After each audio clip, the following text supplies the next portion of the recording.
Andreas, herzlich willkommen hier mit uns. Danke. Ich freue mich außerordentlich, dich zu begrüßen hier live in unserem 6. Webinar. Du als ein ausgewiesener Experte im Bereich von Banking bist ja der erste Investor gewesen, wie ich schon gesagt habe. Bist bis heute der Verwaltungsrat von unserer Firma. Wie ist es dazu gekommen? Ja, das ist wie oft im Leben. Das sind Zufälle. Und bei uns war es ein Zufall gewesen, dass die Frau von Walter und meine Frau sich kennengelernt haben in Grand Montana. Und durch das Kennenlernen sich der Walter und ich kennengelernt haben. Und wir haben festgestellt, wir kommen aus dem gleichen Teil der Schweiz und haben miteinander sympathisiert. Und so hat es angefangen. Schön. Also die Welt ist manchmal doch kleiner, als man denkt. Ja. Damals haben so Systeme, eben, vor allem im Bereich von der physikalischen Wasserbehandlung in Gebäuden gegen Kalkkorrosion und so weiter, einen relativ schweren Stand gehabt, weil sie nicht akzeptiert worden sind von der Grossmasse. Du bist Pionier in unserer Firma als Geldgeber, der das ermöglicht hat. Bist du damals schon einer gewesen, der in ökologische Technologien investiert hat? Ja, das kann man schon so sagen. Also, auf der einen Seite habe ich beim eigenen Ausbau relativ früh schon eine Wärmepumpe installiert, anstatt eine normale Heizung. Etwa 20 Jahre vor allen anderen vielleicht. Und auf der anderen Seite hat mich einfach Wasser interessiert, weil Wasser eine Ressource ist, wo wir immer mehr Sorge dazu haben. Und schon vor 20 Jahren war das klar, dass es so zu dem kommen wird. Vielleicht nicht so schnell, aber trotzdem hat gemerkt, Wasser ist etwas, wo man Sorge haben dazu. Vor 20 Jahren war das eigentlich noch gar nicht so aus. Bist du ein Visionär? Ich weiß nicht, ob ich ein Visionär bin, aber das Resultat, wo dort mal die erste Applikation oder eine der ersten Applikationen von dieser Technologie gebracht hat, nämlich im Lac de la Mouba in Grand Montana, war doch relativ bahnbrechend gewesen. Also, man hat auf einmal innerhalb von kurzer Zeit wieder auf den Grund von dem See gesehen, der eigentlich vorher eher eine Pfütze war, wo man nicht mehr durchschauen konnte. Und das hat mich eigentlich überzeugt. Und es hat mich vor allem überzeugt, dass das möglich ist mit Mitteln, die nicht im Chemiebereich zu suchen sind, sondern die nachhaltig Bestand haben können. Ist das der Grund für dein Engagement? Ja, das war sicher der Grund. Also, ich meine, nachhaltige Beständigkeit war dort mal für mich wichtig in der Investition. Natürlich kann man auch in Chemie investieren, aber für mich war wichtig, die Investition in Nachhaltigkeit zu machen. Und sicher war es auch wichtig, dort mal eine Vertrauensperson zu haben. Der Walter und der Erich waren zwei Vertrauenspersonen, die am Anfang an dabei waren. Und für mich war das genügend um eine Investition zu tätigen. Ich glaube, dass heute der Kampf um die Ressource Wasser von den verschiedenen ökonomischen Umfeldern von einer weltweiten Ökonomie sich immer verschärfen wird. Und es ist natürlich klar, dass Politiker je länger, je mehr einen schweren Stand haben, um Entscheidungen zu treffen. Man kann es vielleicht einfach formulieren, dass wenn die Entscheidung ist, entweder tun wir ein Fußballfeld bewässern oder wir stellen Trinkwasser für die Bevölkerung zur Verfügung stellen, dann ist die Entscheidung wahrscheinlich für den Politiker noch relativ einfach. Also, das merken wir ja auch in der Schweiz jetzt langsam, oder? Dass man im Sommer nicht mehr das Auto waschen oder dass man vielleicht den Garten nicht mehr so bewässern wie bisher. Aber wenn eben dann irgendwann einmal die Entscheidung getroffen wird zwischen wir produzieren Nahrungsmittel mit Wasser oder wir die Leute mit Wasser versorgen, dann wird die Entscheidung schwieriger. Und aufgrund von dem wird der Kampf um die Ressource Wasser immer stärker werden, immer verschärfter werden. Und aufgrund von dem wird es auch immer wichtiger, dass wir Wasser sparen. Und aber Technologien, die nicht auf der chemischen, sondern auf der ökologischen Seite sind, werden... Es geht langfristig nur mit nachhaltigen Technologien. Langfristig gesehen ist alles, was irgendwelche Chemie braucht, das ist vielleicht eine kurzfristige Hilfe, aber das ist langfristig nicht überlebens. Nachhaltig und genau. Es muss nachhaltig sein. Die Technologie muss bewährt sein, sie muss nachhaltig sein und sie muss auch nachhaltig dazu führen, dass man sie brauchen kann. Du bist jetzt bald seit 20 Jahren Verwaltungsrat von der Firma.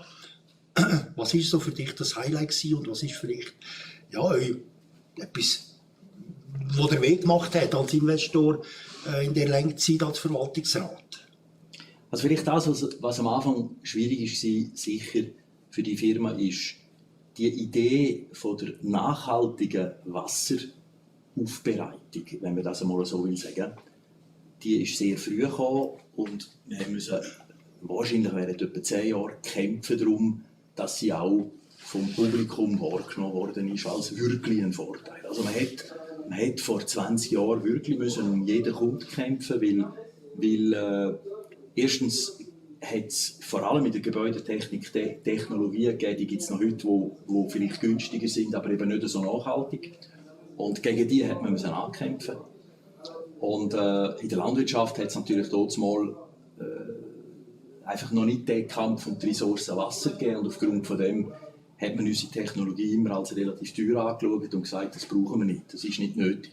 Ist vielleicht damals nicht das ökologische Verständnis, Genau. das man heute hat, wo heute doch der Hinterste und der Letzte gesagt, wir müssen etwas machen. Und aber nicht nur der Nachbar, sondern ich selber müssen aktiv werden. Und das hilft, ich nehme an, du hast das so ähnlich, das hilft dieser Technologie in Zukunft sicher auch.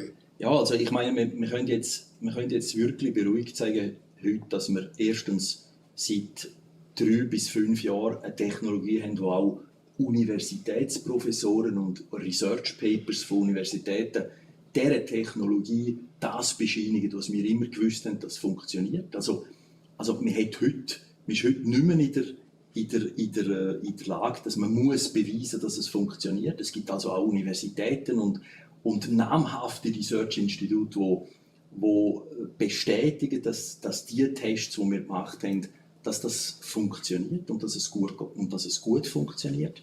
Das ist, glaube ich, eine der ersten Sachen, die man sagen. Und das Zweite, was man darf sagen ist, oder leider muss sagen, ist, dass dieses Jahr es zu einer so einer extremen Verschnelligkeit von der Degradierung von unserer Umwelt kommt, dass auch der hinterletzte Mensch merkt, dass wir jetzt handeln müssen. Also wir haben, glaube ich, noch kein Jahr gehabt, wo wir so verheerende Schäden hatten wegen Frost. In der Schweiz oder in Europa, wo wir so grosse Feuer hatten, wo wir so viel Regen hatten und jetzt so hohe Temperaturen. Also man merkt jetzt, dass wir mit dieser Deregulierung des Klimas doch in eine Phase hineinkommt, wo unsere Technologie sicher in der Zukunft wird eine entscheidende Rolle mitspielen. Ja. Du bist, wie gesagt, seit Anfang an da, du bist der Geldgeber, der eigentlich einen grossen Teil ermöglicht hat, dass wir heute so weit sind. Wir haben hinten noch so ein bisschen die Entwicklung von diesen Systemen. Es hat verschieden angefangen. Am Anfang war es recht gross gewesen. Heute ist das smarter. Heute haben wir relativ kleine, hochtechnische Geräte. Wie hast du als Investor jetzt die Entwicklung von der Firma als kleines Start-up, Schweizer Start-up-Unternehmen mit Seite zu einem doch international tätigen Unternehmen erlebt und mitgeprägt? Also ich meine, es ist natürlich interessant, oder? Eine Firma, die ganz klar ingenieurgetrieben ist. Also wir sind eine ingenieurgetriebene Technikfirma, wo vielleicht im Grundsatz das, was heute in einem so einem System passiert, sich vielleicht zu 70 oder 80%, da musst du mir helfen. Also ist das immer noch das Gleiche, was vor 20 Jahren passiert ist. Aber man hat heute wahrscheinlich technologisch ist man dort, wo man kann von weit her in das Geschehen eingreifen kann. Man weiß, was passiert. Also die ganzen Steuerelemente sind heute verbunden natürlich technologisch und mit Wi-Fi und mit allem Satellitenzeug. Von dem her ist es sicher heute, man hat Technologieschub gemacht, das ist ganz klar. Obwohl die Grundidee eigentlich immer noch die gleiche ist.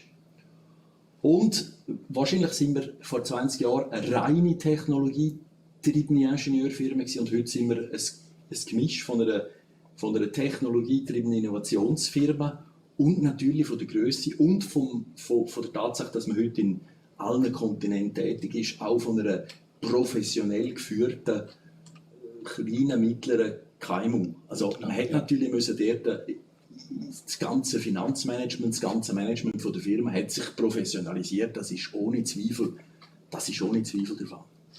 Das ist auch, glaube ich, was ich auch angesprochen habe, ganz am Anfang von dieser Sendung.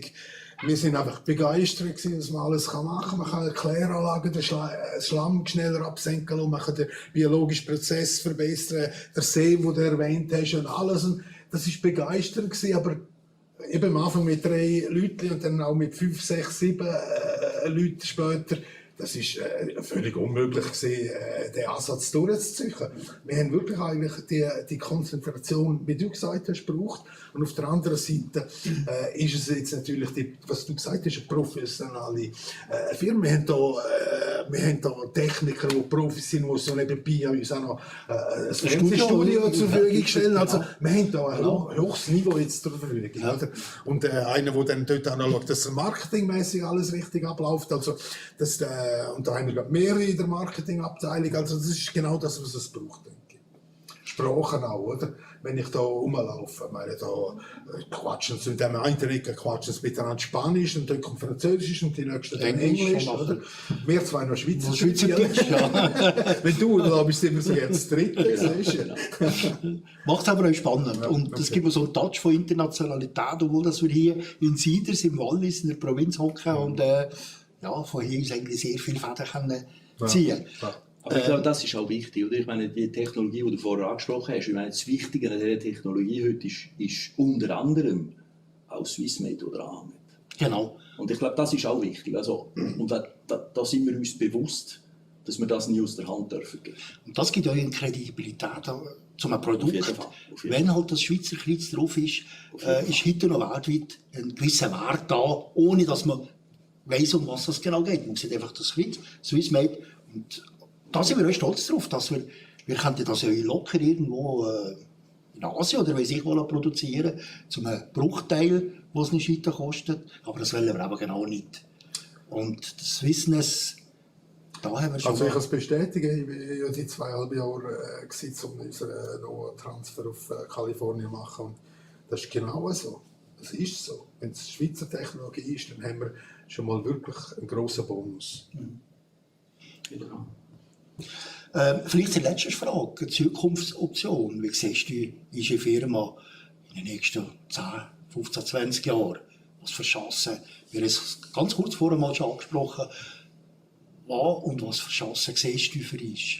Also wenn man über einen so langen Zeitraum redet, ist es natürlich immer schwierig, eine Entscheidung, also eine Meinung zu haben. Aber ich glaube, wenn wir das differenziert anschauen, dann müssen wir sagen, innerhalb der nächsten 20 Jahre, zum Beispiel in der Gebäudetechnik Schweiz, also in der Gebäudeschweiz, wird sehr viel passieren.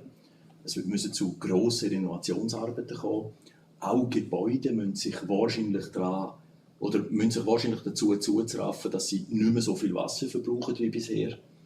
Auch in denen muss der Wasserhaushalt besser und effizienter gestaltet werden und nicht nur die Verschmutzung von der Kanalisation.